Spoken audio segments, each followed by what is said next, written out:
Hello everyone, welcome back to home tutor. आज के video में हम देखेंगे कक्षा 8 के संस्कृत विषय के पाठ 5 का अभ्यास कार्य। इसमें हमने प्रश्न संख्या 1 से प्रश्न संख्या 4 तक को हल कर लिया था। तो उस वीडियो का लिंक भी नीचे डिस्क्रिप्शन बॉक्स में है, नहीं देखा है तो देख लीजिएगा। इसके आगे के प्रश्न हम इस वीडियो में हल करेंगे। तो चलिए वीडियो को शुरू करते हैं। हेल्पफुल लगे तो प्लीज़ इसे लाइक और शेयर जरूर करें। प्रश्न संख्या 5 है, मंजूषातः पदानि चित्वा कथाम पूरयत। मंजूषा से पद चुनकर कथा को पूरा करें। तो यहाँ पर हमें एक कहानी दी गई है और इसे पूरा करने के लिए कुछ शब्द यहाँ पर दिए गए हैं। तो इन शब्दों को हम यहाँ पर भरेंगे और इसे पूरा करेंगे। तो चलिए शुरू करते हैं। एकस्मिन् वने एकः वृद्धः व्याघ्रः आसीत्। एक वन में एक बूढ़ा बाघ था। सा एकदा व्याधेन विस्तारिते जाले बद्धः अभवत्।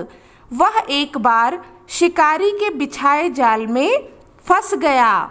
सः बहु प्रयासं कृतवान् किंतु जालात् मुक्तः न अभवत्।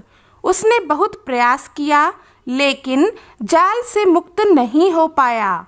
अकस्मात् तत्र एकः मूषकः समागच्छत्। अचानक वहाँ एक चूहा आया। बद्धं व्याघ्रं दृष्ट्वा सः तम् अवदत्, अहो भवान् जाले बद्धः। बधे हुए बाघ को देखकर वह बोला, अरे आप जाल में फंस गए। अहम त्वाम मोचयितुम इच्छामि। मैं तुम्हें छुड़ाना चाहता हूँ। तत् श्रुत्वा व्याघ्रः स अट्टाहसम् अवदत्, अरे त्वम। यह सुनकर बाघ अट्ठाहस करता हुआ यानी कि जोर से हंसता हुआ बोला, त्वम क्षुद्रः जीवः मम सहायं करिष्यसि। तुम्हारे जैसा छोटा जीव मेरी सहायता करेगा। यदि त्वं माम मोचस्यसि तर्हि अहम त्वाम न हनिष्यामि। यदि तुम मुझे मुक्त कराओगे तब मैं तुम्हें कोई हानि नहीं पहुँचाऊँगा।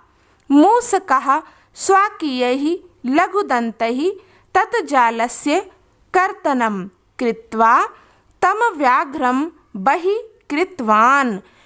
चूहे ने अपने छोटे दांतों से उस जाल को काटकर उस बाघ को बाहर निकाला।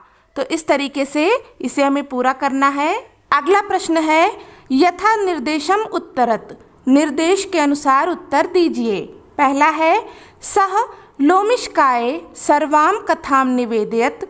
अस्मिन् वाक्ये विशेषण पदम किम। उसने लोमड़ी को पूरी कथा सुनाई। इस वाक्य में विशेषण पद क्या है? उत्तर होगा सर्वाम। इस वाक्य में विशेषण पद है सर्वाम। अगला है, अहम त्वत्कृते धर्मम आचरितवान।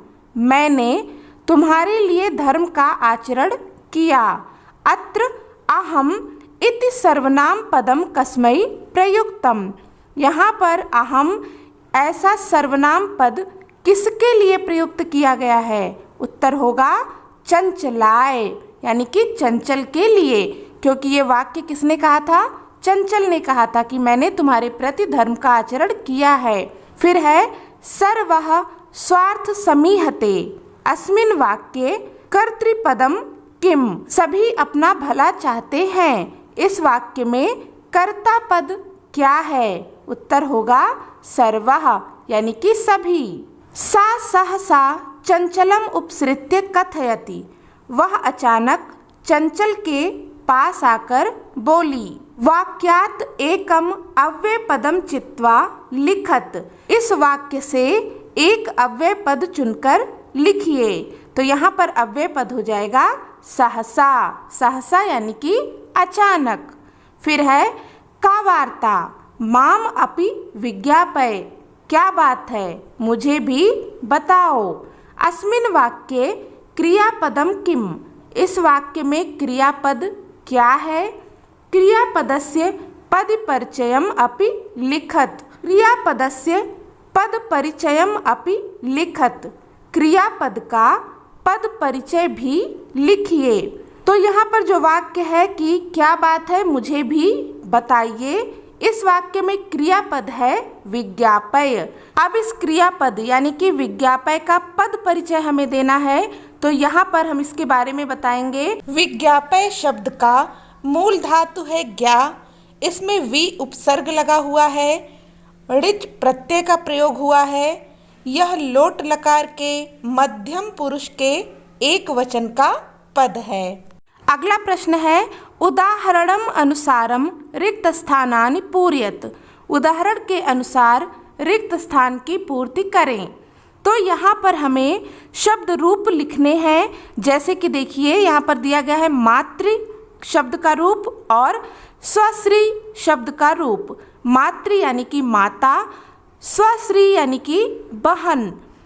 तो देखिए यहाँ पर है एक वचन, द्विवचन और बहुवचन। प्रथमा विभक्ति में मातृ शब्द का रूप होता है माता, मातरौ, मातरः। मातृ का जिस तरह रूप है उसी तरीके से स्वश्री का भी रूप चलेगा।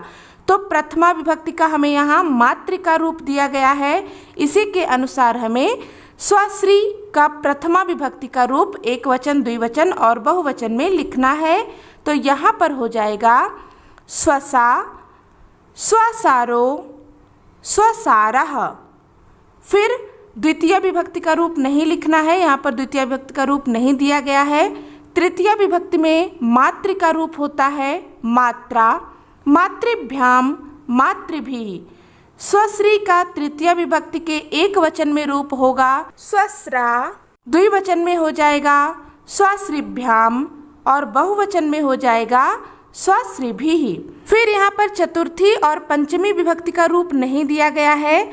सप्तमी विभक्ति का रूप स्वश्री का दिया गया है, जो कि एक वचन में होता है स्वसरी, द्विवचन में होता है स्वस्त्रोः और बहुवचन में होता है स्वश्रीषु। इसी प्रकार से हमें मातृ शब्द के सप्तमी विभक्ति का एक वचन में रूप लिखना है। तो यहाँ पर हो जाएगा मातरि, द्विवचन में हो जाएगा मात्रोः और बहुवचन में हो जाएगा मातृषु। फिर है षष्ठी विभक्ति में स्वश्री का रूप स्वसुः, स्वस्त्रोः, स्वश्रीणाम। अब हमें लिखना है मातृ शब्द का रूप षष्ठी विभक्ति के एक वचन, द्विवचन और बहुवचन में। तो यहाँ पर हो जाएगा मातुः, मात्रोः, मातृणाम।